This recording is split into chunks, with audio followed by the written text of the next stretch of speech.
अब समय है छत्तीसगढ़ की हर छोटी बड़ी खबरों पर फटाफट नजर डालने का। तो चलिए देखते हैं छत्तीसगढ़ की तमाम छोटी बड़ी खबरें फटाफट अंदाज में। सीजी मॉडल पर बीजेपी ने साधा निशाना। धर्मलाल कौशिक ने कहा, सनातन संस्कृति को खंडित करने का किया जा रहा है काम। सीएम भूपेश का छत्तीसगढ़ मॉडल हो चुका है फेल। किसान और मजदूरों के जीवन में बदलाव भाजपा की है देन। बीसीसीआई की ओर से आयोजित under 19 Vinoo Mankad one day trophy के लिए छत्तीसगढ़ स्टेट टीम में बिलासपुर के 3 खिलाड़ियों का किया गया सिलेक्शन, जिसमें विवेक यादव, उपेंद्र यादव और अंकित कुमार हैं शामिल। एक्शन मोड में है रायपुर की ट्रैफिक पुलिस। शनिवार देर रात से लेकर रविवार दिन भर शहर के एंट्री पॉइंट पर पकड़ाए 25 नशेड़ी चालक। नशे की हालत में वाहन चलाने पर अब की जाएगी लाइसेंस सस्पेंड की कार्रवाई। बिलासपुर के तोरवा थाना क्षेत्र में फार्मेसी के छात्रा को दिव्यांग ऑटो चालक ने जबरदस्ती नशीली टेबलेट खिलाकर की रेप करने की कोशिश। देवरीडी निवासी आरोपी ऑटो चालक मोहम्मद मुराद आलम को पुलिस ने कर लिया है गिरफ्तार। ओडिशा, झारखंड और छत्तीसगढ़ की अंतर्राज्यीय सीमा पर स्थित तपकरा वन परिक्षेत्र में एक बार फिर हाथियों का उत्पात हुआ शुरू। सोमवार की सुबह कंदई बहार गांव में हाथियों के हमले से मां बेटी गंभीर रूप से हुए घायल। बलौदाबाजार भाटापारा पुलिस का अवैध रूप से शराब बिक्री के खिलाफ कार्रवाई लगातार है जारी। पुलिस ने 7 जगहों से 8 शराब कोचियों को शराब के साथ किया गिरफ्तार। वहीं 2 बाइक भी किया गया बरामद। बलरामपुर के मणिपुर थाना क्षेत्र में ग्राम अमदरी के नवविवाहिता से मारपीट कर पति ने जबरदस्ती खिलाया जहर। अस्पताल में महिला की हुई मौत।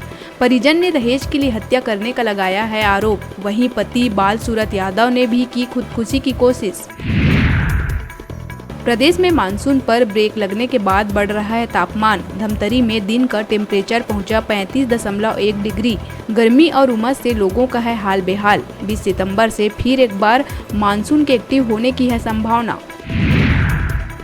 बिलासपुर जिले के सीपत नरगोड़ा के वीर शहीद वीरेंद्र कैवर्त की पुण्यतिथि पर सामाजिक लोगों के साथ ग्रामीण व स्कूली बच्चों ने रैली निकालकर स्मारक पर दी श्रद्धांजलि। लोगों ने शहीद वीरेंद्र के शहादत को नम आंखों से किया याद। भाजपा नेता दिलेंद्र कौशिल ने निषाद समाज के इतिहास को बताया गौरवशाली इतिहास। शहीद वीरेंद्र के देश सेवा से प्रेरणा लेने युवाओं से किया गया आह्वान। इस दौरान शहीद के पिता घासीराम कैवर्त सहित बड़ी संख्या में समाज के लोग व स्कूली बच्चे रहे मौजूद।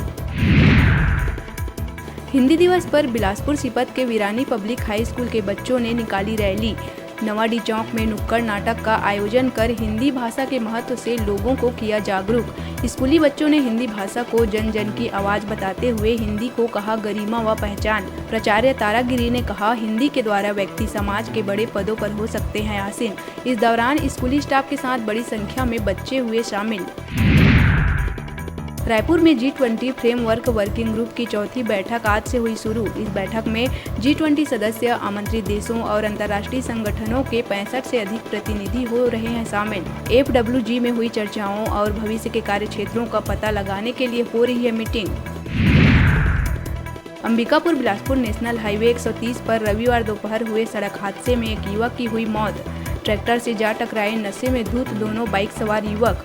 घायल युवक नाजुक हालत में अस्पताल में है भर्ती। लखनपुर के पास हुआ हादसा।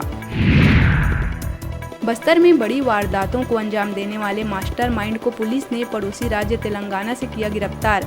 नक्सली दीपक राव पर 1 करोड़ रुपए का था इनाम। लंबे समय से बीमार चल रहा नक्सली इलाज के लिए गया था अस्पताल। पुलिस ने कई बड़े खुलासे होने की जताई है संभावना। मुख्यमंत्री भूपेश बघेल ने छत्तीसगढ़ के प्रमुख लोक त्योहार तीजा के अवसर पर प्रदेश वासियों को दी हार्दिक बधाई और शुभकामनाएं। सीएम ने सभी लोगों के लिए सुख समृद्धि की कामना की एवं तिजहारीन माताओं और बहनों के प्रति की अपनी शुभकामनाएं प्रकट। रायपुर के गोल बाजार में 30 लाख से अधिक सोने के मुकुट वाले भगवान गणेश को किया जाएगा विराजमान। तो वहीं जिला प्रशासन ने गणेश उत्सव को लेकर जारी की गाइडलाइन। रात 10 बजे के बाद डीजे नहीं बजाने के दिए गए निर्देश। 1 अक्टूबर तक अनिवार्य रूप से सभी प्रतिमाओं का करना होगा विसर्जन। अभी वक्त हो चला है छोटे से ब्रेक लेने का, तो देखते रहिए न्यूज़ 36 छत्तीसगढ़ की आवाज।